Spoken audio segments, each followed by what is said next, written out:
All right. Thank you so much again, Laurice, for coming on and talking to me about your new campaign. It is so awesome. I want to welcome shoe lovers back. Again, my name is Amara. I'm from specialtyshoelover.com and on Instagram at specialtyshoelover. I'm here today with Laurice Fox again. I mentioned her just briefly, an up and coming footwear designer taking aim at extended size market, the footwear segment I call Queen Feet ladies. So, Laurice, this is a super exciting campaign. You're meeting a huge need. I want people to get to know you. So tell us about yourself, where you're from, and a little bit about your professional background.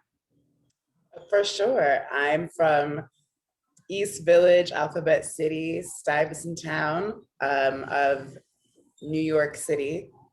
I think I said that if that was redundant. But yeah, from Lower Manhattan. I definitely struggled with finding shoes in bigger sizes. I was wearing a size, I think, 10 at 11 years old. My professional background, I've mainly worked in the music industry since graduating college, which was in 2012. I went to Middlebury in Vermont. Okay. And I really fell in love with concert production there. So out of college, besides my studies, I pursued a career in the music industry. For me, it could have been anything as long as I was surrounded by music events, artists, being immersed in it. So, and then I found a niche in brand partnerships specifically. Um, Pretty much was working in that up until the pandemic when I was applying for new roles for corporate positions. Kind of always knew the corporate world wasn't always for me, but I had more of an entrepreneurial spirit. It was just kind of figuring out what is that that I will be doing. And then, I've always been baffled by the lack of accessibility to shoes for extended sizes. The feeling left out, excluded from, styles that you want to wear, how to express yourself in a fashion point of view. And so I was really thinking a lot, even leading up to the quarantine lockdown.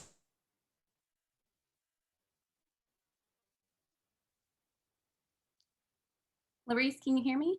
I think the sound is going out. Uh, Oh, there you go. You're back. okay. um, yeah, so the lockdown was kind of a sign slash blessing from the universe to really have this time to now plan and figure out how can I make a shoe brand like this happen. Right. It's something that I always saw as very daunting. The parts of a shoe, making a shoe, and really, I would always think, how are these brands not making more? It must be such, a challenge if they don't exist. Exactly. But those 3 months of lockdown really allowed me to research the industry. I love Mexico. For work, I've come to Mexico City a bunch. And every time I'd leave, I'd think, why don't I move here? And so, with the combo of lockdown and wanting to make the shoe brand happen, I moved to Mexico City, where they have a pretty big shoe industry here in the state of Guanajuato. They have a city called Leon, where they have a lot of mass production factories and It is a the lot of, leather capital of the world, isn't it? I might be mistaken. yes, a lot of leather. Yeah. Um, so yeah, I moved here, um, went to Leon to make the shoe last. I serendipitously found a woman to help me. I was actually renting a house from her, and she was asking me what I was doing, and I told her I was starting a shoe brand, and Yeah. she was a fashion designer from Leon. So she said, "Wow, that's where I'm from. My family works in shoes. I'm actually going soon." And I was like, "Wow, can I please go with you? Why not? Yeah. Like, please consult for Opportunity. me." And my Spanish wasn't that great then, so she gave me a tour of the city. There's, the side where you can get all the parts of a shoe made or purchased. And there's a part of the city where they have all the pre-made leather goods, shoes, jackets. For like Um, private label stuff. yeah. So I found my last maker, which is the shoe mold there. Used about four reference styles, like shoes that I've either found or, that fit, found that fit, and shoes as well that, the proportions, I think scaled would look good on a bigger foot. So took those, had the last made based off of those styles. And yeah, then I got connected through another friend from Mexico, um, who knew a shoe designer in Guadalajara, Jalisco, who makes, the standard size run, but very cool, aesthetic designs, very playful. Mhm. Reached out to him and started working with him to, yeah, to make the shoes. He's a shoemaker slash designer. So worked with him to, tweak the designs a bit, Yeah, create these first prototypes. awesome. Excuse me. So So, you're using for your crowdfunding Kickstarter.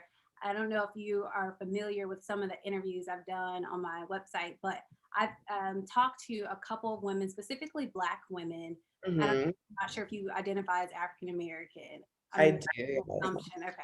Or Uh, Bahamian American. My dad is from the Bahamas. Indian, okay, West Indian. Okay, cool. Yes. Awesome. So I've spoken to a lot of ladies about, who specifically targeted, the extended size footwear market. And the issue that I've noticed just in speaking with them, researching, whatever, is of course, up until, more recently after the George Floyd incident, a lot of Black owned businesses have not been getting a lot of support funding wise from, Mm, venture capitalists, angel investors, interesting. even their crowdfunding campaigns. So I was very, curious about, this is a great time now. The fact that, you've had this experience with the pandemic presenting you an awesome opportunity to transfer for work, to move to Mexico City, which is awesome. I wanted to kind of, ask you whether or not you've noted some of the same challenges so far when it comes to funding, and if so, what do you want to let people know who are interested in supporting you? Interesting question. So, sorry, you started by saying that you found that people are having more issues post George Floyd, or it's easier to get funding. So people, so businesses are starting to get Black-owned businesses are starting to become a little bit more recognized, Recognize. and at the forefront after the George Floyd incident. You have the 30% pledge started by Aurora. What's her last name? She's over Brother Belly's.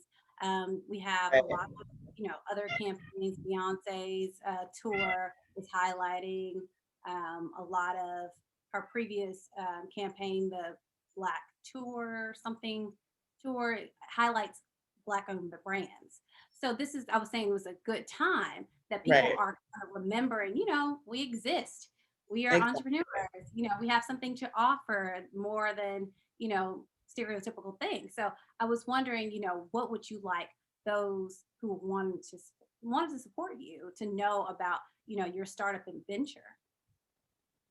I would love them to know that yes, it is the time to be supporting Black owned businesses across the board. I mean, this country was built on our backs. Yeah. What that's the most simple way to put it.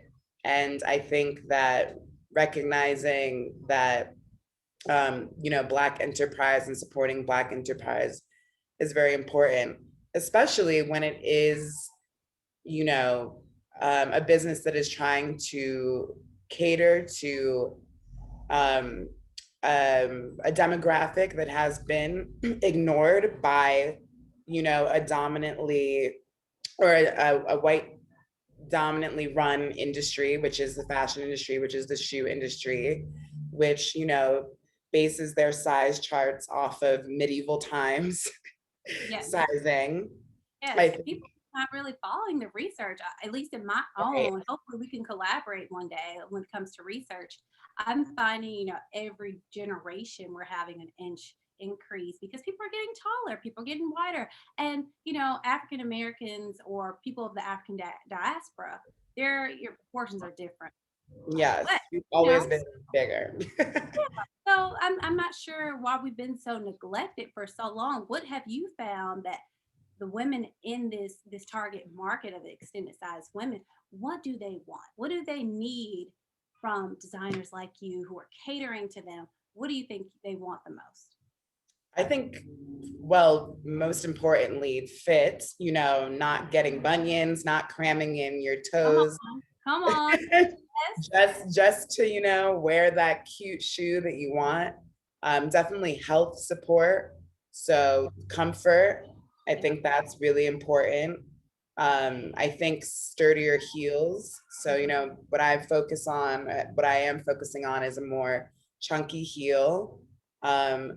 What's interesting is like in seeing my competitors who are doing extended sizes, I see that, they're still creating these styles that have a more thin heel, um, a little bit not exactly catering to the comfort and the idea that this is for the most part, because there are smaller, shorter people with big feet too. I'm shorter. I'm only 5'5" here. So I'm a little bit of an outlier. Wow, exactly.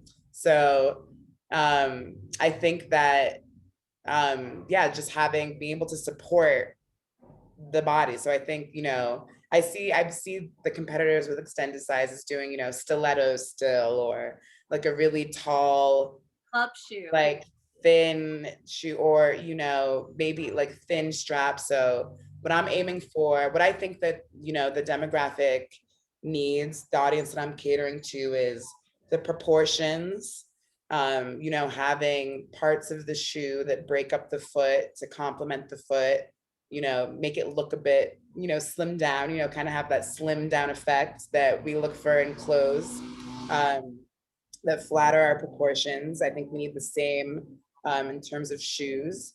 So yeah, the comfort, the fit, and ergonomics, or I hope Yes. I said that right. So I think, something that I really need to do more research on as I develop this brand.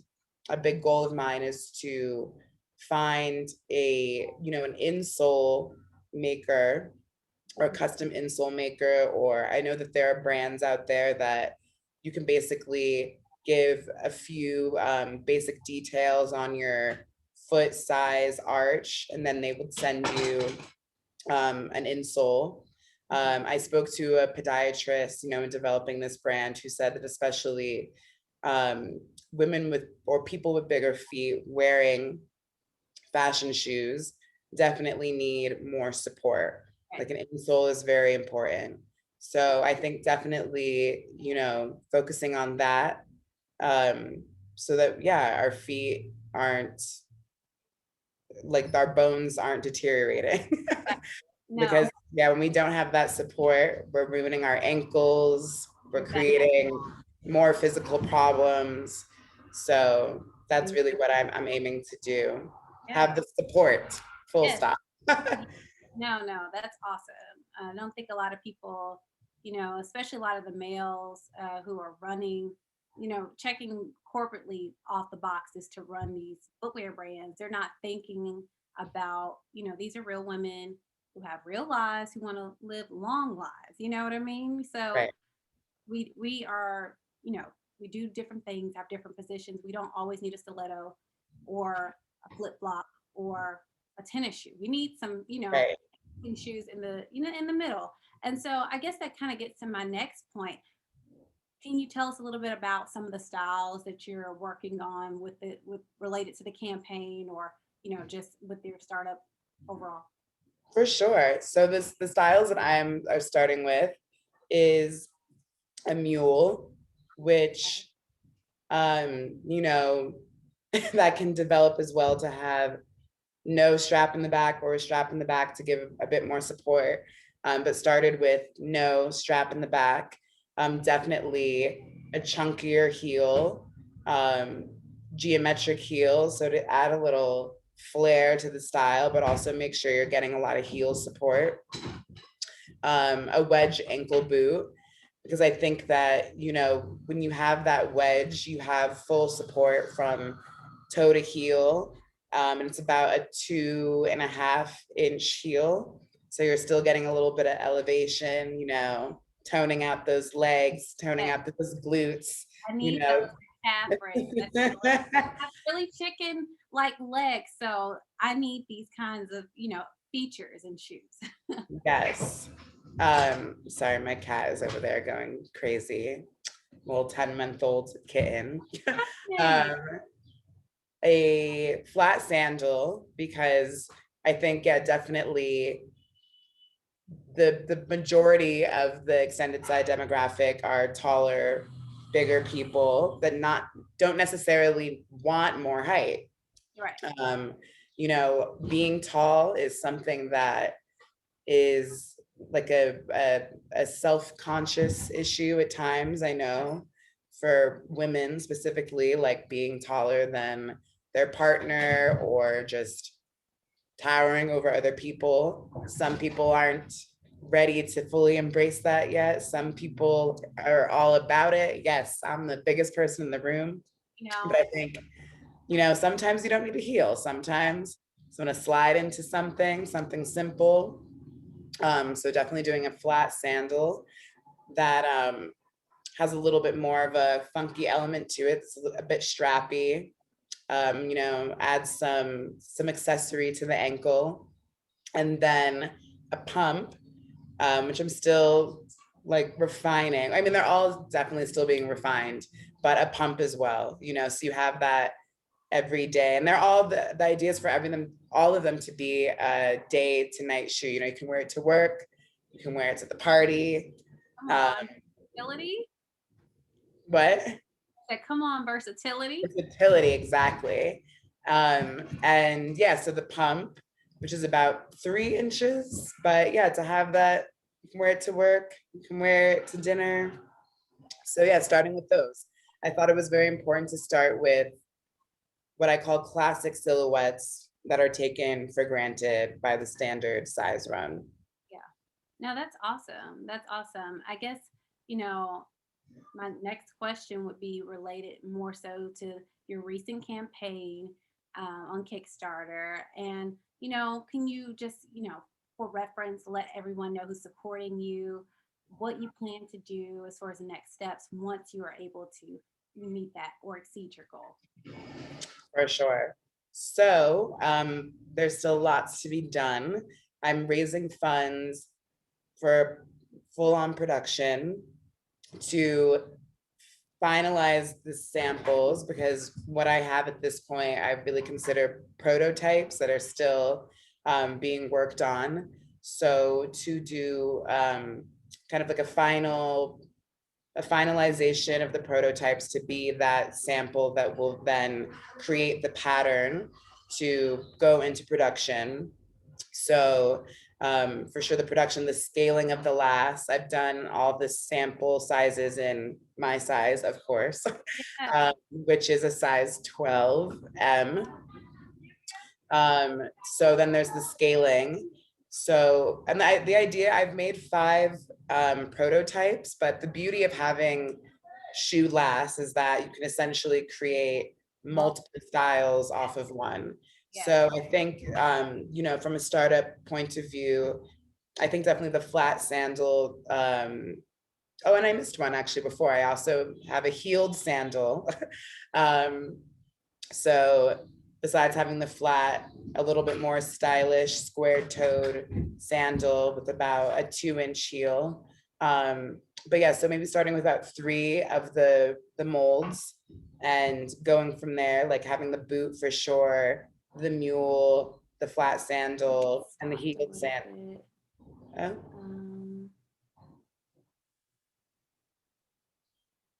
Okay. I see you again. Okay. Okay. Awesome. So yeah, have all those in a size 12. And then with the 3 last that I'll probably start with for production, I have to scale those in, yeah, the 10, 11, 13, 14, and 15, make sure those proportions are right. Definitely eventually going to cater to, our other widths, the narrow, Yeah.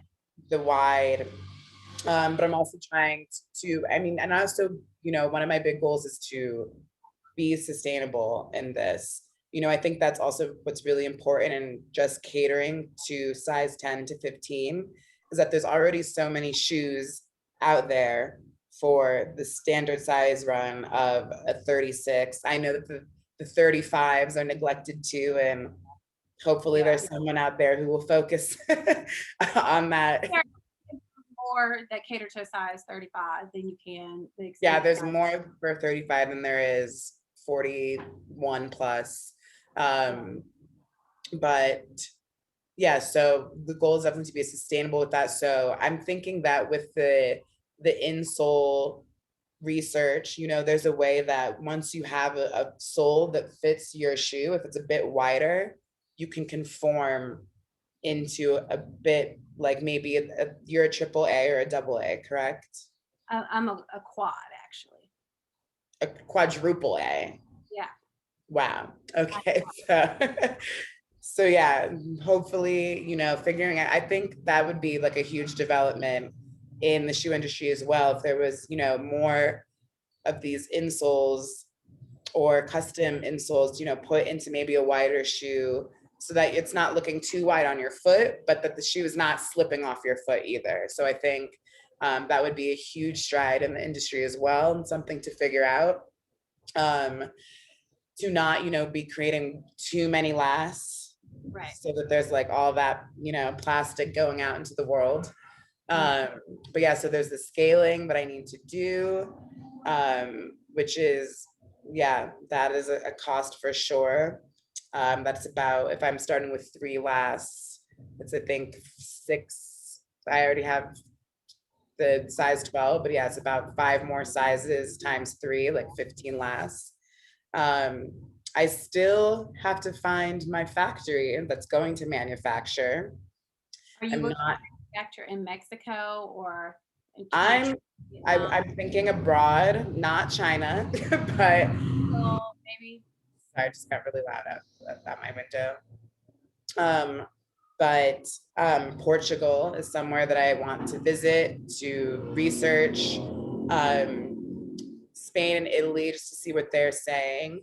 I'm definitely, trying in terms of producing in Italy, moving away from that because that's when you get into those $700, $800 shoe prices, and I want my prices to be more accessible. But then also something that I have learned, in launching this brand, in shoe shopping for myself, is that while it might hurt at first to pay above like $200 for a shoe, you want that quality so that you can have the shoe for a longer time. Like you have to see shoes as an investment piece. Right.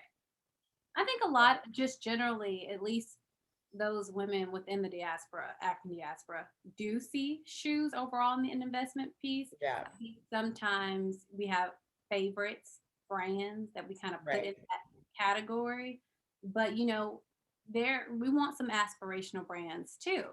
Mm, It's good to aspire to things and create that sense of aspiration without being exclusive. right, exactly. So yeah, I would love, my price point to be accessible, not reflecting, cheaper materials that will fall apart in about 6 months of wear, because I feel like that's the huge issue with fast fashion right now, and especially the brands that do cater to extended sizes, or at least up to a 12, 13. And because the shoes, the options are so limited, they're getting more wear. So then they're definitely falling apart sooner. So yeah, my goal is to definitely, source quality materials, eco-friendly materials, to create a shoe that will be in your closet for a long time, that will have longevity, that you just have to take to the cobbler, maybe get resold once or twice a year. And yeah, that will be in your closet and you'll wear many times, many occasions. So yeah, those costs that I'm fundraising for include the travel, include the production, include the marketing, the website, the social media, the campaigning, the branding. I'm in the midst of, doing that. Definitely has to be something wow that I put out into the world. So that's why, you don't necessarily see that yet. It's still in the works. So yeah, that's it for the most part. It's overhead costs, it's production, it's materials, it's the scaling. Yeah. Well, definitely wishing you the best, with finding a small batch, manufacturer, finding the right partner. Yes, small batch is key. That's the key word. I was gonna say, as you're looking in places in Europe too, and definitely looking at higher costs, and people are so it's a very close knit, industry, Mhm. and a lot of people who run it are somewhat related, as far as like more enterprising brands, and so they have the ability to keep everything to themselves, like the best partners and factories, and everything that's made in Italy is not made in Italy. You know what I mean? Right. It's assembled in other places, and they want the stamp so it can have a markup or whatever. And some things, you just don't learn unless you're like on the inside. But we've been kind of kept out of some of these spaces for so long. So, you're coming through, you're making your own way, you're bringing your own seat to the table. So, we're commending you for that. Yeah.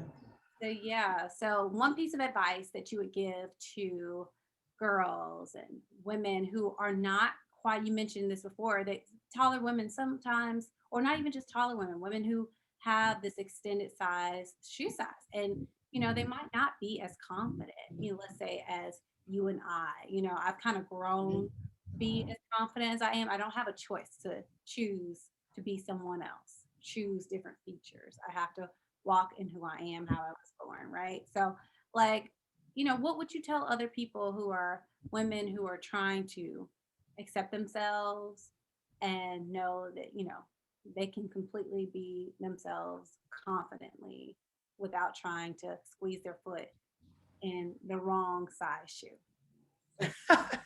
Right. Well, you know what? I think that I've been quoting Missy Elliott a lot Okay. from her cookbook album off of her song Joy. And she closes out that song by saying, ladies, if you are wearing a size 10 and trying like to cram your feet in a size 6, like you need to stop and be proud of your big ass feet. And I think that that quote at the end of that song is just, it really nails it on the head.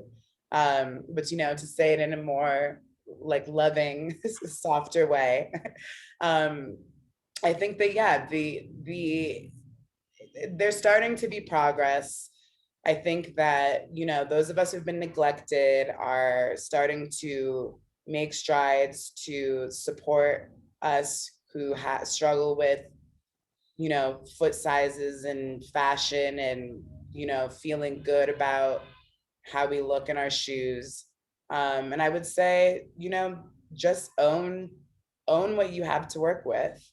Um, I know, it's easier said than done, but for the most part, it is what it is. There are, ways around style. It might take some more research, but there are so many parts of the world developing, that have so many different cultural influences on footwear. It could be a men's size. I mean, especially here in Mexico, what I find is, there is already so much unisex shoe and like the huaraches and the sandals. So I would say, just make it work for you and own it, style it up, do what you need to do to make you feeling the best that you can feel. Awesome. And just know that help is on the way. Yes, that's the main thing, the main takeaway. We have people now like you, Laurice Fox, are taking on this issue. So thank you so much for, taking the time just to speak to me about your campaign, and how can people find you if they want to support? Yes, so I am on Instagram. And also, thank you so much for taking the time to speak with me. I definitely found you on the interwebs and reached out. So I'm very happy that you're taking the time to speak with me. But yes, you can find me on Instagram, Laurice__Fox.